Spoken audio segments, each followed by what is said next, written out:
अपराध तो इंद्र ने भी किया और ब्रह्मा जी ने भी किया, लेकिन ब्रह्मा जी ने जो अपराध किया उस अपराध के कारण ब्रह्मा ने भगवान को भगवान के भक्तों से, ग्वाल बालों से अलग कर दिया और भगवान को उनके विरह में रहना पड़ा। इस कारण भगवान ब्रह्मा जी पर प्रसन्न नहीं हुए। लेकिन इंद्र ने चाहे जैसा घोर अपराध किया हो, लेकिन इस अपराध से 7 दिन और 7 रात जितने भी ब्रजवासी हैं, श्रीमती राधा रानी हैं, बरसाने वाले भक्त हैं, गोकुल वाले, नंद गांव वाले और वृंदावन वाले, ये सभी एक साथ गोवर्धन के नीचे रहते हैं और सब निरंतर भगवान के दर्शन कर रहे हैं। सबको और सभी को ऐसा लग रहा है कि कृष्ण हमारी ओर देख रहे हैं। ब्रजवासी बड़े प्रसन्न हैं, उनको लगता है कृष्ण हमें देख रहे हैं और भगवान अपने भक्तों को देख रहे हैं। परस्पर 7 दिन का यह जो संयोग है, भगवान को इससे बड़ा आनंद होता है। ब्रजवासियों को भी कोई कष्ट नहीं है, उनके घर में वे नहीं है, इस प्रकार से पर्वत के नीचे खड़े हैं अपनी गायों को लेकर, बाल बच्चों को लेकर, परिवार को लेकर, लेकिन ब्रजवासी संतुष्ट हैं। गोपियां तो इस प्रकार से प्रतीक्षा ही करती थी कि यशोदा मैया के पास जाएंगे ये बहाना लेकर कि आपके लाला ने हमारे घर चोरी की है, और जितने देर खड़े होकर लाला की शिकायत करेंगे, उल्हाना देंगे, कम से कम उतने समय यशोदा मैया के पीछे आंचल पकड़कर जो कन्हैया खड़े हैं उनका दर्शन करने का अवसर तो मिलेगा। तो गोपियां तो जाती ही थी शिकायत करने, इसीलिए कि भगवान का दर्शन प्राप्त होगा, उतनी देर श्याम सुंदर के मुख को निहारने का अवसर मिलेगा। और इंद्र ने यह जो अपराध किया, इसके कारण तो ये गोपियां जो माधुर्य भाव की हैं या वात्सल्य भाव की हैं, जो ग्वाल बाल मित्र हैं, जो प्रतीक्षा करते थे कब सुबह होगी और कब हम कृष्ण के साथ खेलने जाएंगे, सबको आनंद प्राप्त होता है, सब प्रसन्न हैं। तो भगवान श्री कृष्ण इंद्र के इस कार्य से बहुत अधिक प्रसन्न होते हैं, इंद्र को खूब आशीर्वाद देते हैं और विदा करते हैं। आगे कथा आती है किस प्रकार से ब्राह्मणों की पत्नियों की भक्ति को भगवान ने स्वीकार किया, और तब ये जितने ब्राह्मण हैं, कर्मकांडी जो यज्ञ करता ब्राह्मण है, ये भी भगवान की शरण में आते हैं, अपने अहंकार का त्याग कर कर भगवान की शरण ग्रहण करते हैं। आगे कथा आती है किस प्रकार भगवान विचार करते हैं, कुछ समय बाद मुझे वृंदावन छोड़कर मथुरा जाना है अपना कर्तव्य पालन करने के लिए। वैसे तो भगवान वृंदावन छोड़कर कभी कहीं जाते नहीं, वृंदावनम परित्यज्य पदम एकम न गच्छति। और कल हमने कथा में सुना था कि किस प्रकार से संतों का, भक्तों का यह भी एक मत है, वैष्णव आचार्यों का मत है कि भगवान देवकी के गर्भ से तो जन्म लेते ही हैं, लेकिन भगवान गोलोक विहारी भगवान यशोदा मैया के भी गर्भ से जन्म लेते हैं। तो वे यशोदा नंदन भगवान तो ब्रज में ही रह जाते हैं, गोपियों के साथ लीला ही करते हैं, राधा रानी के साथ कुंजों में रह जाते हैं, और जो देवकी नंदन भगवान है वे अक्रूर जी के साथ बाहर जाते हैं। लेकिन फिर भी प्रकट लीला में भगवान ने विचार किया कि अब तो बड़े होकर मुझे मथुरा जाना है, लेकिन ये गोपियां जो हैं, जिन्होंने पिछले जन्मों में इतनी तपस्या की है मुझे प्राप्त करने के लिए, इन गोपियों को मैं कब आनंद प्रदान करूंगा। बचपन में तो ग्वाल बालों के साथ भगवान खेलते ही हैं, वात्सल्य भाव की लीला करते हैं गोकुल में, नंदगांव में, लेकिन जब वृंदावन आते हैं तब भगवान एक दिन विचार करते हैं, सुंदर अवसर है, भगवान की जो रास लीला है यह अत्यंत उत्कृष्ट है, और जो परमहंस भक्त हैं उनके श्रवण योग्य यह लीला है। इसके रहस्य को समझ पाना हम जैसे जीवों के लिए सरल नहीं है। संसार के लोग जब भगवान की रास लीलाओं की कथाओं को सुनते हैं, रास लीला की कथा को श्रवण करते हैं, तो वे ये तो समझते नहीं कि भगवान कृष्ण कौन है, श्रीमती राधा रानी कौन है, वे इनके तत्व को तो नहीं जानते, और साधारण बालक बालिका या स्त्री पुरुष का भाव रखकर कथा सुनते हैं और फिर समझते हैं कि जब भगवान रास कर सकते हैं तो हम क्यों नहीं रास कर सकते। इस कारण से यह समझना बहुत अधिक आवश्यक है कि कृष्ण कौन है, राधा रानी कौन है, ये गोपियां कौन है जो भगवान के साथ नृत्य करती हैं, जिन्हें भगवान का सानिध्य प्राप्त होता है, भगवान जिनका स्पर्श करते हैं। तो वर्णन आता है कि भगवान बहुत सुंदर वंशी वादन करते हैं और वंशी वादन करते हैं तो जितनी भी गोपियां हैं वे सभी अपने घर के सारे काम छोड़ छोड़कर भगवान की ओर उस प्रकार से आने लगती हैं जैसे नदियों की अविरल धारा समुद्र की ओर बढ़ती है, ऐसे ही ये गोपियां नदियों के समान है और कृष्ण रूपी समुद्र की ओर आकर्षित होकर दौड़ी चली आती हैं। जो गोपी जिस कार्य में लगी है उस कार्य को छोड़कर भूलकर भगवान की ओर आती है। प्रारंभ में, कथा के प्रारंभ में आज भक्ति का वर्णन किया था कि भक्ति क्या है। तो भक्ति का अर्थ क्या है? बड़ा सरल सा अर्थ है। भक्ति माने क्या? भगवान से प्रेम करना, यही भक्ति है। अब ये प्रेम कैसा होना चाहिए? क्या यदि हम भक्ति करें, संसार में, घर परिवार में, गृहस्थी में रहकर यदि हम भगवान की भक्ति कर रहे हैं तो क्या हम और कोई कार्य नहीं कर सकते? कहा नहीं, ऐसी बात नहीं है। जैसे यह तो सांसारिक उदाहरण है, संसार में कोई कन्या है या पत्नी है, अपने पति में बहुत अधिक आसक्त है लेकिन उसका पति दूर विदेश गया है, तो वो क्या करती है? क्या वह घर के कार्य नहीं करती?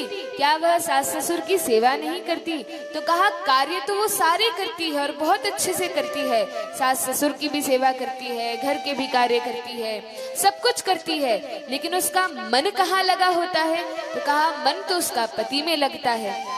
इसी प्रकार से भगवान के जो भक्त होते हैं वे संसार के सभी कर्तव्यों को ठीक रूप से निर्वाह तो करते हैं, संपन्न करते हैं, लेकिन उनका जो मन है, अंतःकरण है, चित्त है, वह हमेशा भगवान के चरण कमलों में भौरे के समान, जैसे एक भौरा पुष्पों के आगे पीछे घूमता रहता है, इसी प्रकार से भक्तों का मन भगवान में लगा रहता है।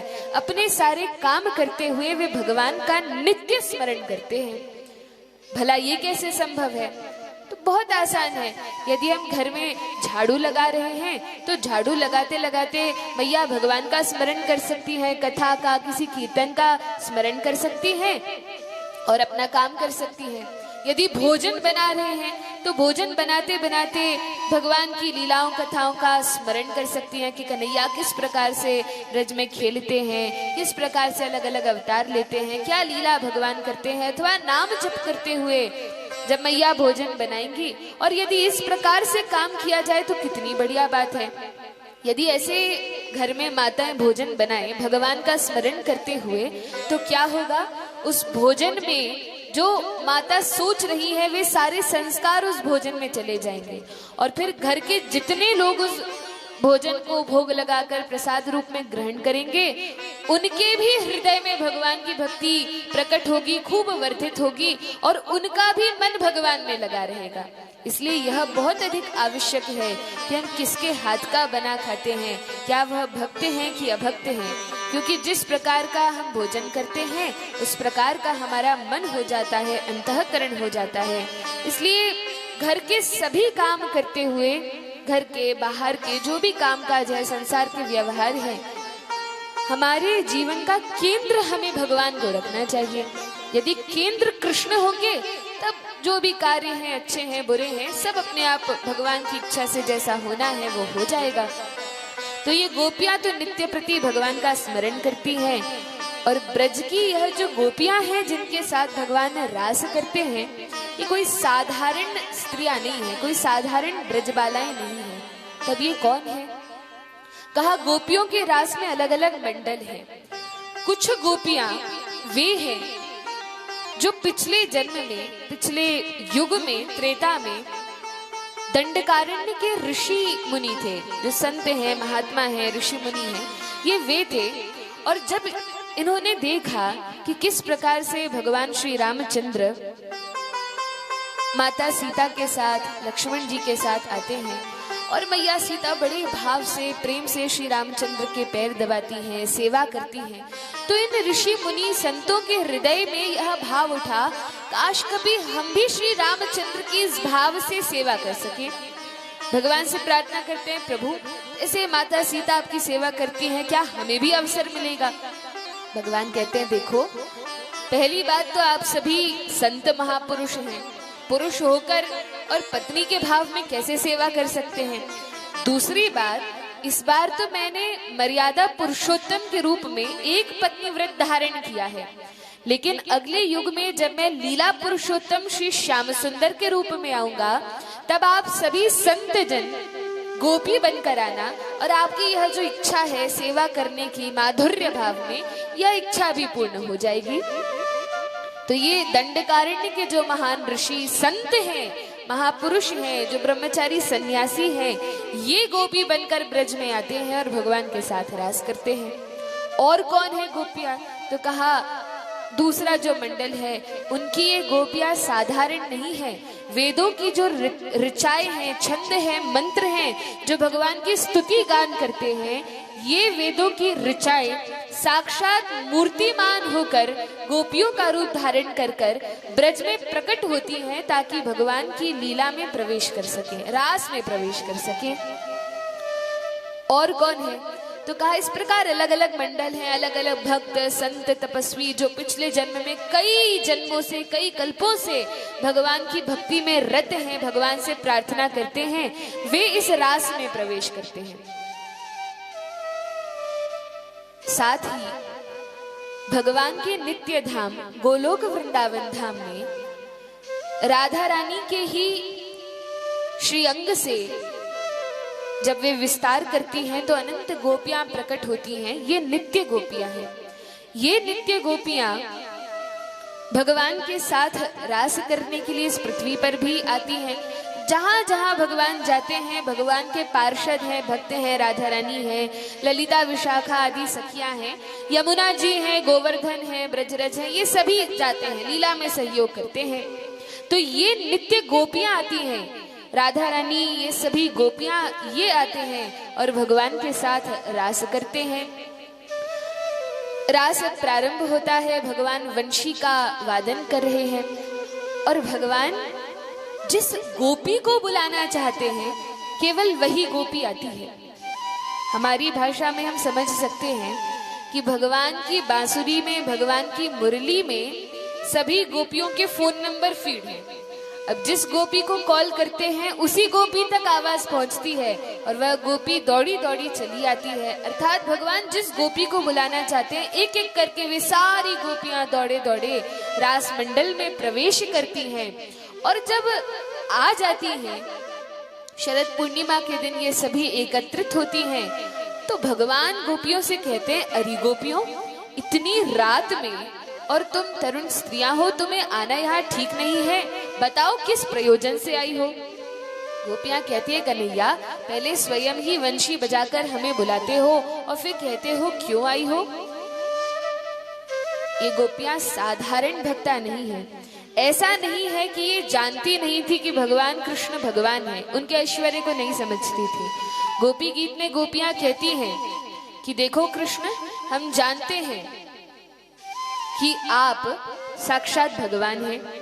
गोपियां कहती हैं, हम जानते हैं आप भगवान श्री कृष्ण हैं, अनंत कोटि ब्रह्मांड नायक हैं, जो यशोदा गोपी के पुत्र बनकर केवल लीला कर रहे हैं, लेकिन वास्तव में तो आप भगवान ही हैं। न खलु गोपिका नंदनो भवान, अखिल देहिनाम अंतरात्मदृक्। हम जानते हैं कि आप केवल गोपी के पुत्र नहीं है, केवल ग्वाल बाल नहीं है, लेकिन आप कौन हैं?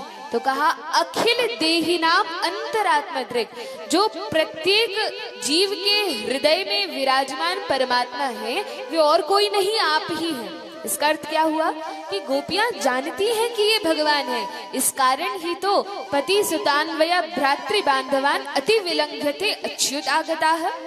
अपने पति को, भाई को, पिता को सब कुछ छोड़कर ये गोपियां भगवान की ओर आती हैं, ये जानती हुई कि ये भगवान है। फिर भी माधुर्य भाव इतना अधिक है कि ऐश्वर्य ढक जाता है।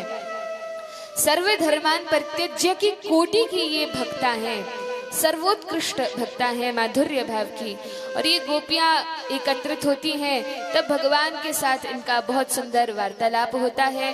भगवान तैयार हो जाते हैं और फिर इन गोपियों का भगवान के साथ सुंदर रास नृत्य होता है। बड़े बड़े देवी देवताओं को भी अवसर प्राप्त नहीं होता इस रास में प्रवेश करने का।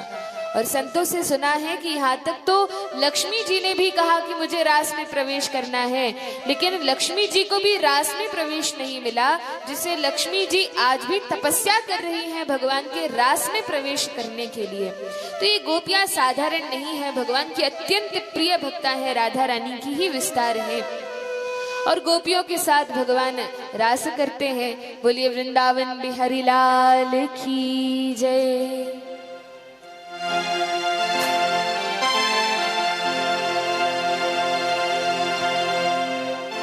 हो गोकुल में देखो, वृंदावन में देखो रे, मुरली बाजे रे, श्याम संगी राधा नाचे रे। गोकुल में देखो, वृंदावन में देखो रे, मुरली बाजे रे, श्याम संगी राधा नाचे रे, श्याम संगी राधा नाचे रे। हाँ गोकुल में देखो, वृंदावन में देखो रे, गोकुल में देखो, वृंदावन में देखो रे, ओ मुरली बाजे रे, श्याम संगी राधा नाचे रे, श्याम संगी राधा नाचे, ओ श्याम संगी राधा नाचे।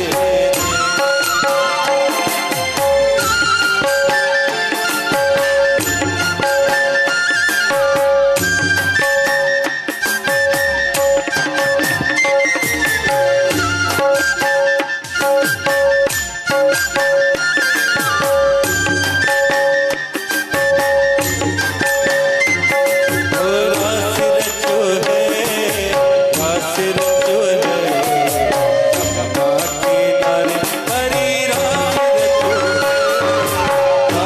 रचो है, रास रचो है, यमुना किनारे कान्हा रास रचो है, रास रचो है, रास रचो है, यमुना किनारे कान्हा रास रचो है, रास रचो है,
राधा मदन मोहन भगवान की जय।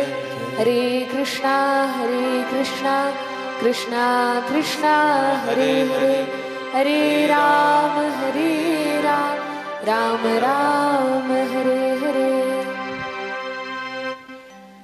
भगवान गोपियों के साथ रास नृत्य करते हैं और रास करते करते जब भगवान गोपियों के प्रेम को और प्रगाढ़ बनाना चाहते हैं तो भगवान रास के मध्य से ही अप्रकट हो जाते हैं। भागवत में तो वर्णन आता है, एक गोपी को लेकर भगवान आगे बढ़ गए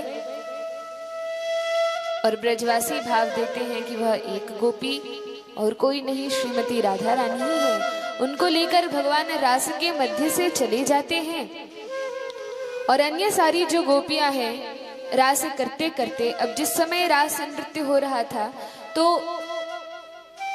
दो गोपी के मध्य एक कृष्ण। अब सभी गोपियां यही विचार कर रही हैं कि भगवान हमारे हैं, हम भगवान के हैं, श्री कृष्ण तो मेरे ही साथ नृत्य कर रहे हैं। लेकिन राधा रानी का भाव यह होता है कि जिस प्रकार भगवान मेरे साथ नृत्य कर रहे हैं और भी जितनी जीवात्माएं हैं, भगवान सबको इस प्रकार का सुंदर अवसर प्रदान करें, तभी तो राधा रानी की ही कृपा से हम सभी भगवान की शरण में जा सकते हैं। राधा रानी ही हमें अवसर प्रदान करती है कि हम कृष्ण की सेवा करें। बिना राधा रानी की कृपा के हम भगवान की सेवा कर ही नहीं सकते। तो राधा रानी की जब इस प्रकार कृपा होती है, सभी गोपियां नृत्य करती हैं, लेकिन भगवान तो मध्य से ही निकल जाते हैं, छुप जाते हैं और तब सब गोपियां व्याकुल होकर भगवान को ढूंढने लगती हैं। सारी गोपियां क्रंदन करने लगती हैं और उस वन में अलग अलग स्थान पे जाकर भगवान को ढूंढती हैं। कभी पीपल के वृक्ष के पास जाकर पूछती हैं, क्या तुमने श्याम सुंदर को देखा?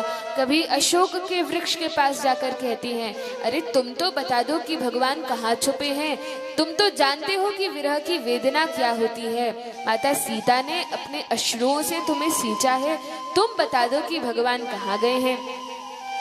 लेकिन ये वृक्ष बेचारे क्या कहेंगे, ये वृक्ष तो मौन ही रहते हैं। तब तुलसी जी के पास जाकर कहती है, कच्चित तुलसी कल्याणी गोविंद चरण प्रिय। हे तुलसी महारानी, आप तो वृंदा देवी हैं, भगवान की परम प्रिया हैं, आप ही बता दीजिए कि भगवान कहाँ गए हैं। तब आगे जाती है, भगवान विष्णु का वहाँ एक मंदिर होता है, भगवान लेटे हुए विग्रह में वहाँ होते हैं, उनसे जाकर प्रार्थना करती हैं, क्या आपने हमारे श्याम सुंदर को कहीं देखा है? लेकिन विग्रह भी कुछ नहीं कहते। तब और आगे बढ़ती हैं और रोती रोती गोपियां इतने अधिक भाव में चली जाती हैं कि वे यह भी भूल जाती हैं कि हम गोपी हैं, कृष्ण को ढूंढ रहे हैं। भगवान का और भगवान की लीलाओं का स्मरण करते करते गोपियां आपस में कृष्ण लीला करने लगती हैं। कोई गोपी कृष्ण बन जाती है, कोई गोपी पूतना बन जाती है और तब पूतना वध लीला करते हैं, नाट्य करने लगती है इस प्रकार से और भगवान की लीला का स्मरण करती है। कोई गोपी तृणावर्त बन जाती है और कोई कृष्ण बन जाती है। इस प्रकार से गोपियां भगवान की जितनी लीलाएं हो चुकी हैं उनका स्मरण कर कर कर भगवान को याद करती हैं, पुकारती हैं और तब तो सभी गोपियां एक स्थान पर बैठ जाती हैं और भगवान से प्रार्थना करती हैं कि हे भगवान, जब से आपका जन्म हुआ है, कल हमने सुना था ना कि जब भगवान का जन्म हुआ ब्रज में तो क्या हुआ, ब्रज की गली गली में किसका वास हो गया? लक्ष्मी जी का। जयति तेधिकम जन्मना व्रज श्रयत इंदिरा शश्वदत्री। तो जब से भगवान ब्रजभूमि में प्रकट हुए हैं, ऐश्वर्य वैभव तो पहले से था, लेकिन भगवान के प्रकट होने से अब और अधिक बढ़ गया है। तो गोपियां भगवान की बहुत सुंदर स्तुति का गान करती हैं। वैसे तो 5 गीतों का वर्णन है, लेकिन हमारे पास समय की कमी होने के कारण हम सभी गीतों को तो नहीं गा सकते।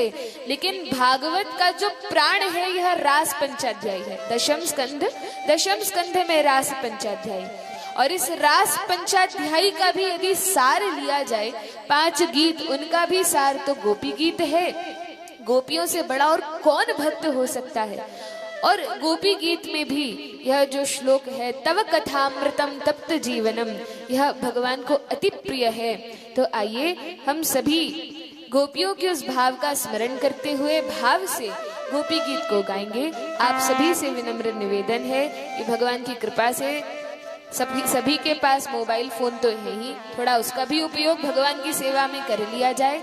जिनको याद नहीं है अपने अपने मोबाइल में भगवान के ये इस सुंदर गीत को, गोपी गीत को निकाल सकते हैं। और हम प्रयास करेंगे, वैसे तो कभी कभी कुछ कुछ श्लोकों का ही गायन करते हैं, लेकिन ब्रज क्षेत्र वृंदावन में संतों की सन्निधि में बैठे ही हैं, तो इस संपूर्ण गोपी गीत का हम गायन करेंगे।